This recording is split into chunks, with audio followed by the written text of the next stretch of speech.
Sounds as if this deal is almost done, Tom.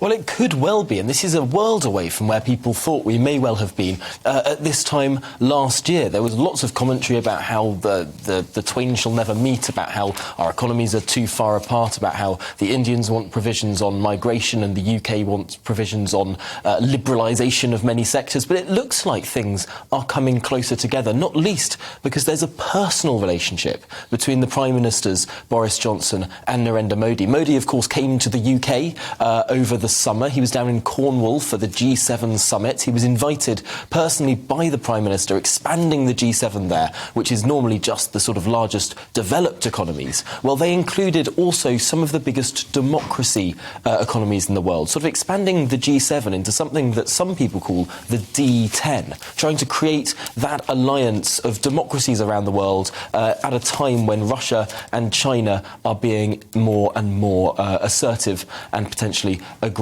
too. So, yes, it looks like this trade deal may well be kicking off. We're not expecting anything to be signed over the next couple of days, but certainly some more progress on that and potentially something coming to a conclusion by the end of the year, which no one expected, but also in this visit, security. Yeah, and interesting, you mentioned Russia and Chinese aggression there, and the Prime Minister keen to try and get Russia to come closer into the Western alliance in response to President Putin, because at the moment they've been sort of courting the best of all options for them. They have, and indeed they have abstained on several motions in the UN. So not taking the Russian side, but also not explicitly condemning Vladimir Putin for his acts of aggression.